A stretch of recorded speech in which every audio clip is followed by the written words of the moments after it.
साथ ही इस वीडियो को ज़्यादा से ज़्यादा लाइक करें, कमेंट करें, शेयर करें और चैनल को सब्सक्राइब करना ना भूलें। क्या गज़ब हो जज्बाए दिल, गर ये अंजाम हो जाए, मुसाफिर हो राह मंजिल और शाम हो जाए। आज सुबह अखबार के पन्नों को जब आपने पढ़ा होगा तो उस पर ये खबर ज़रूर देखी होगी कि औरंगाबाद में 16 मज़दूरों की मौत हो गई। ये मौत सिर्फ मज़दूरों की थी या मजबूरी की, इस बात की जांच पड़ताल करने के लिए आज हम आपसे रूबरू हुए हैं। साथियों, मैं हूं दीक्षेंद्र आर्य और आप देख रहे हैं मिशन आर्यवर्त। कहते हैं मानव का मरना उतना दुखदायी नहीं होता जितना मानवता की मौत। लगभग 45-46 दिन से लॉकडाउन चला हुआ है। सड़क हादसों में जिस तरह से प्रवासी मजदूर मारे जा रहे हैं, शायद ही हमारे राजनेता उनकी ओर ध्यान दे रहे हों। औरंगाबाद की घटना कोई पहली घटना नहीं थी। इससे पहले भी लगभग 70 मजदूर वो सड़क हादसों में मारे गए थे। चाहे तेलंगाना की बात हो, चाहे उत्तर प्रदेश की बात हो, चाहे बिहार की बात हो, इन सभी जगह पर कहीं न कहीं साइकिल पर अपनी पत्नी के साथ जाते हुए एक मजदूर सड़क हादसे में मारा गया हो, या अपने घर से लगभग 8 या 10 किलोमीटर पहले ही किसी ने दम तोड़ दिया हो। यह हादसे बहुत हुए हैं, लेकिन जो दर्दनाक घटना 8 मई को सुबह ठीक 5:15 बजे हुई है, अंधकार को मिटाता हुआ जब सूर्य निकल रहा था तो उसी समय 16 जिंदगियों के चिराग बुझ रहे थे। दिन में लगभग 11-12 बजे 2 घटनाएं और विशेष होती हैं। सिंगापुर से एक एयर इंडिया का जहाज़ पहुंचता है जिसमें सैकड़ों यात्री होते हैं जिनको भारत लाया गया है। दूसरी तरफ भी एक और हवाई जहाज़ हवाई चप्पल पहनने वालों को लेने के लिए पहुंचा, लेकिन हवाई चप्पल पहनने वालों को जब जहाज़ लेने के लिए जाता है तो वो ना तो जीवित थे, ना अपने पूरे शरीर की अवस्था में थे। छोटे छोटे उन टुकड़ों को इकट्ठा करके एक गठड़ी में बांध करके हवाई जहाज़ लेने के लिए इस देश में चला जाता है। लेकिन जब ये मज़दूर, आप उन मज़दूरों की हालत देखिए, जिन मज़दूरों की बात आज हम कर रहे हैं, वो कितना लंबा सफ़र तय करने के लिए निकले थे। 850 किलोमीटर का सफ़र तय करने के लिए निकले 20 लोग और अपने साथ 150 रोटियां लेकर के निकले। 100 के नोट भी टुड़े मुड़े हुए रेलवे ट्रैक पर मिले, हवाई चप्पल रेलवे ट्रैक पर मिली और कुछ सामान्य सा, बहुत ही सामान्य ज़रूरत का सामान उनके साथ मिला। ये बहुत ही चिंतनीय है, विचारणीय है और सोचनीय है कि इस मजबूरी की मौत के पीछे जिम्मेदार कौन है। ये महज मज़दूरों की मौत है या इनकी मजबूरी की मौत है या इससे कुछ और है? मुझे लगता है ये मानवता की मौत है।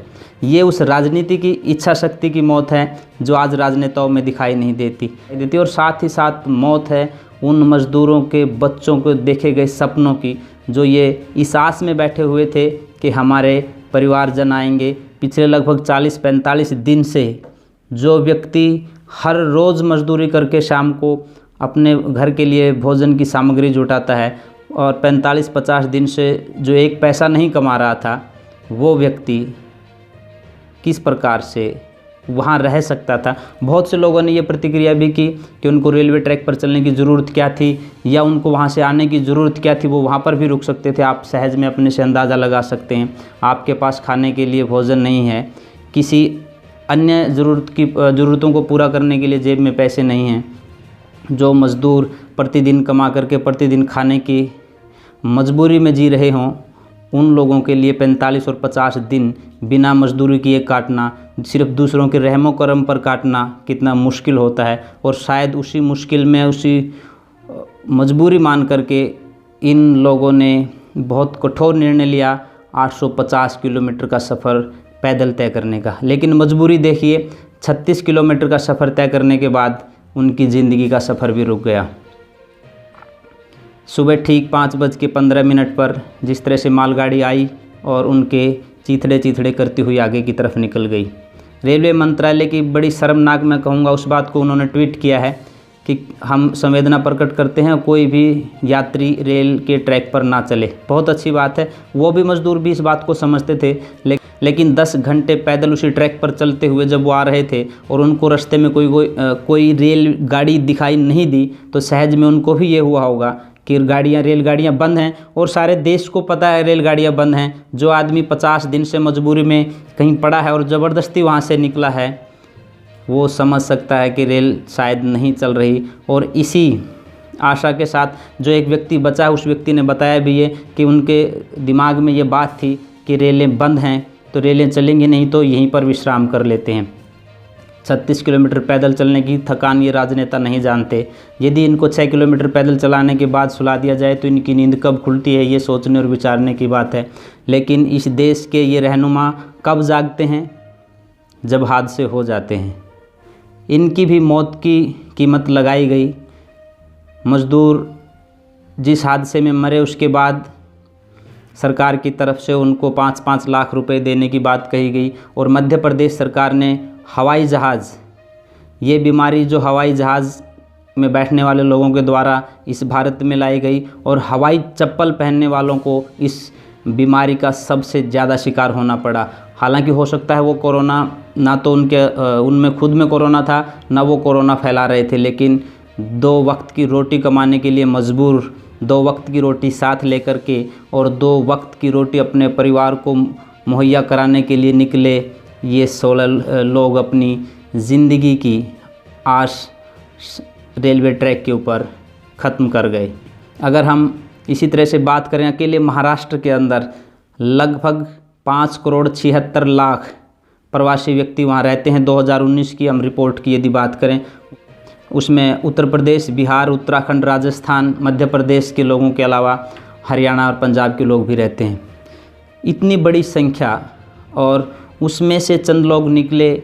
हर रोज़ आप अखबारों में कहीं ना कहीं पढ़ रहे हैं, और मुझे लगता है कि मानवता उस समय भी मर जाती है जब हम टीवी चैनलों पर बड़ी बड़ी गठरी सिर पर लिए हुए मज़दूरों को देखते हैं और एक सामान्य सी प्रतिक्रिया करके छोड़ देते हैं कि मज़दूर हैं, मजबूर हैं, जाने दीजिए।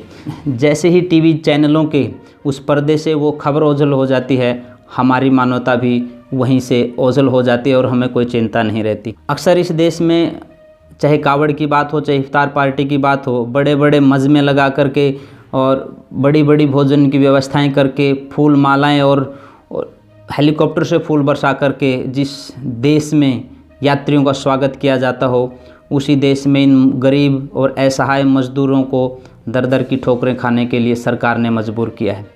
लोग कहते हैं कि ये रेलवे ट्रैक पर क्यों चले, छिप करके क्यों निकले। आप सभी जानते हैं 2 दिन पहले ही जिस तरह से कर्नाटक की घटना हुई और कर्नाटक के मुख्यमंत्री ने वहाँ के लाखों मज़दूरों को मजबूर बना करके, उनको बंधुआ बना करके रखा, उनको जाने की बात कही, और उसके बाद अचानक से बड़े बड़े सरमाएदार, बड़े बड़े पैसे वाले लोगों के दबाव में आकर के उन्होंने विशेष ट्रेनें जो चलाने की बात कही थी वो रद्द कर दी, और वहाँ से उन लोगों को मजबूर किया गया कि वो वहीं रुकें।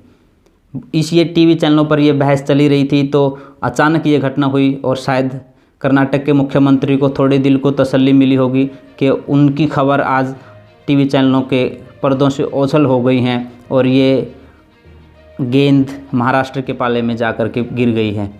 और आज आप देख ही रहे हैं, सभी अधिकांश टीवी चैनलों पर बात हो रही है, तो मुझे नहीं लगता कि उन मज़दूरों के पक्ष की कोई बात कर रहा है। हर व्यक्ति कहीं ना कहीं सरकार के पक्ष को बचाता हुआ दिखाई देता है। सरकार के फैसलों के ऊपर कोई चिंता व्यक्त नहीं कर रहा कि वो कौन से कारण रहे होंगे जिनके कारण से इन मज़दूरों को जाना पड़ा। मैं आज अखबार की एक खबर पढ़ रहा था पंजाब की, उसमें वो 4 मज़दूर अपनी कहानी बयां कर रहे हैं कि किस प्रकार से पुलिस ने उनको पीट दिया, और पीटने के बाद वो मेन सड़क से हट करके कच्चे रास्ते से जाने लगे। रास्ते में कुछ दबंग उनको मिले और उनके सारे पैसे छीन लिए। उसके बाद 4 दिन से उन्होंने भोजन नहीं किया है, और वो इसी तरह से छिपते हुए अपने घर में जाने के लिए विवश हैं, मजबूर हैं। आप अपने परिवार से 2 दिन बाहर रहिए, आपको ये पता है कि आपका परिवार आपकी रोज़ की मजदूरी के बिहाफ पे चलता है, मजदूरी के दम पर चलता है, और उस परिवार को 50 दिन से कोई पैसे ना पहुँचे हों भोजन के लिए, वहाँ खुद जाना चाहता है। अपनी मजबूरियाँ होती हैं, अपना परिवार होता है। ये व्यक्ति कोई काम करता है तो कहीं ना कहीं रह लेता है, लेकिन ऐसी मजबूरी में कोई व्यक्ति जब निकलता है तो शायद ही वो सोच करके नहीं निकलता कि उसके इस सफ़र में ज़िंदगी का सफ़र पूरा हो जाएगा।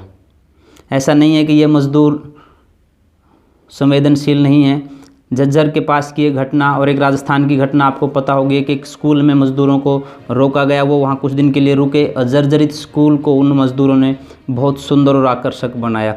महाराष्ट्र की ये घटना मुझे याद है, अखबार के पन्नों पर वो खबर छपी थी कि जब उनको मजदूरी नहीं मिली तो एक जगह रुके। उस गांव में पीने के पानी की व्यवस्था नहीं थी और उन्होंने कुआं खोद करके, लगभग 65 फीट गहरा कुआं खोद करके वहाँ पीने के पानी की व्यवस्था की। तो मुझे लगता है कि कहीं ना कहीं संवेदनाओं से हीन हम लोग होते जा रहे हैं। आज सरकार को ये विचार करना चाहिए, जिस प्रकार से आप इन 16 मज़दूरों को 5-5 लाख रुपए दे रहे हैं, 80 लाख रुपए, और मध्य प्रदेश सरकार हवाई जहाज़ भेज करके उनको, स्पेशल जहाज़ भेज करके उनके उन छोटे छोटे शरीर के टुकड़ों को उठाने के लिए जहाज़ भेजा है, उस पर भी कुछ खर्च आएगा। और मुझे लगता है यदि ये 1 करोड़ रुपया मज़दूरों को पहले उनके घर भेजने के लिए व्यवस्था कर दी जाती तो ये सिर्फ 16 नहीं, मुझे लगता है 16,000 से ज़्यादा मज़दूर अपने घरों में पहुंच जाते इतने इस खर्च में। लेकिन अक्सर ये सरकारें सिर्फ पैसे और वोट को अपना आधार मानती। जब मज़दूर मर गए तो उनके लिए हवाई जहाज़ की व्यवस्था कर दी, लेकिन जब ये हवाई चप्पल पहन करके निकले थे तो इनके लिए रास्ता कम पड़ गया था। तो सरकारों को आज ये विचार करना चाहिए कि जल्दबाजी में, सिर्फ वोट की राजनीति में आप कहाँ जा रहे हैं। क्या ये देश आपके द्वारा किए जा रहे इन छोटे छोटे कामों से चल पड़ेगा? ये मज़दूर अपने घर के लिए निकलते हैं, निश्चित रूप से पूरे देश में खतरा है कि लॉकडाउन के समय में भीड़ ना हो, आवाजाही ना हो, डिस्टेंस, फिज़िकल डिस्टेंसिंग भी रखें, सोशल डिस्टेंसिंग भी रखें, लेकिन मजबूरी होती है साहब। ये कब तक सहन की जा सकती है ये तो आप खुद से अंदाज़ा लगा सकते हैं। अक्सर सड़कों पर इन मज़दूरों के ऊपर लाठियां चलते हुए देखते हैं पुलिस की, लेकिन 2 दिन पहले ही जब देश में शराब की दुकानें खोली गई, जिस तरह से हुजूम हुआ, सरकार, न तो सरकार बोली न पुलिस बोली, सब खड़े खड़े देखते रहे कि ये हो क्या रहा है। इस देश के रहनुमा जब ये बात कहते हैं कि हमारे देश की अर्थव्यवस्था शराब से ऊपर उठेगी, तो सोचने पर मजबूर होना पड़ता है। यही मज़दूर और किसान, 2 वर्ग में बोल रहा हूँ, मज़दूर और किसान, इस देश की अर्थव्यवस्था इन लोगों के ऊपर टिकी हुई है। यदि ये मज़दूर ये घोषणा कर दें कि अगले 2 साल 4 साल हम लोग काम नहीं करेंगे, और ये किसान ये घोषणा कर दे कि 2 और 5 साल हम लोग सिर्फ अपने परिवारों के लिए खेत में बिजाई करेंगे, तो इस देश को अर्थव्यवस्था का पता चल जाएगा, इस देश के रहनुमाओं को इस बात का पता चल जाएगा। लेकिन आज इतना ही मजबूर किसान है, इतना ही मजबूर ये मज़दूर दिखाई देता है। तो कहीं ना कहीं इन राजनेताओं को जागने की ज़रूरत है। एक निवेदन मैं ज़रूर करूँगा आप लोगों से, आपको कैसा लगेगा ये तो आप खुद सोचें। जिस तरह से कावड़ यात्रा के स्वागत के लिए जगह जगह भोजन और आवास की व्यवस्था होती है, मुझे लगता है कि यदि ये मज़दूर निकलते हैं घरों से मजबूर होकर के, तो इनको दुत्कारिए मत, प्रयास कीजिए आप इनको कुछ भोजन और पानी की व्यवस्था आप कर दें, कुछ रुकने की व्यवस्था आप कर दें। मानवाधिकार आयोग ने ये स्पेशल आज कहा है, सरकार को नोटिस दिया है, यदि वहाँ पर रहने की व्यवस्था होती, कहीं ना कहीं रास्ते में उनको रहने की व्यवस्था होती, तो ये लोग उस रेलवे ट्रैक के ऊपर नहीं सोते। और उन्होंने कभी नहीं सोचा होगा कि जिस नींद में वो इस रेलवे ट्रैक पर सो रहे हैं, वो नींद कभी खुलेगी नहीं। लेकिन मैं चाहूँगा इस देश में इन राजनेताओं की नींद ज़रूर खुले, और इस नींद को खोलने के लिए आज इस समाज को जागने की ज़रूरत है। यदि बात करें उत्तर प्रदेश सरकार की, और मैं उसको आलोचना के लिए नहीं कह रहा हूँ, बहुत अच्छा उनका प्रयास रहा है। 12 से 13 हज़ार विद्यार्थी, उन्होंने 857 से ज़्यादा बसें भेज करके उनको वापस अपने अपने स्थान पर भिजवाया है। यदि यही प्रयास इन मज़दूरों को लेकर के जाने के लिए सभी राज्य सरकारें करती, या लॉकडाउन शुरू होने से 2 दिन 3 दिन पहले हमारी केंद्र सरकार ये फैसला कर लेती कि जिसको जहाँ पर पहुँचना है, अपने अपने घरों में पहुँचना है, उनके लिए टाइम दे देते, तो मुझे लगता है कि ये समस्या आज जो हमारे सामने आ रही है वो नहीं आती।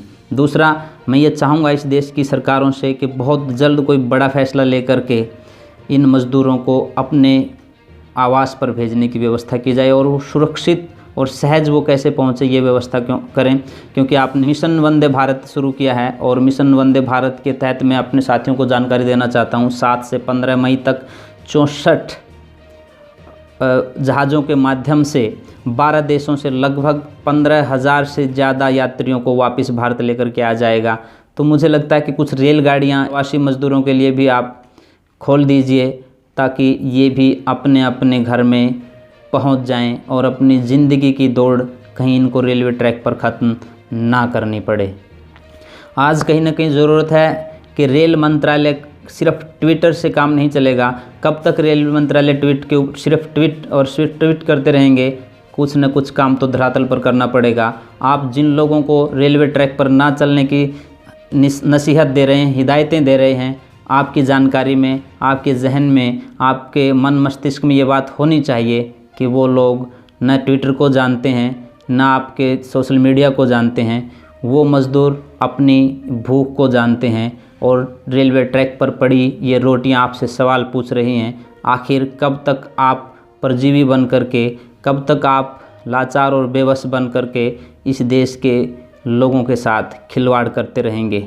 एक प्रश्न आपके सामने छोड़ रहा हूँ, दोबारा से फिर वही बात, क्या मज़दूर मरे हैं या मजबूरी मरी है या वो स्वप्न मरे हैं जो इन मज़दूरों ने अपने घर पहुंचने के लिए सजोए थे?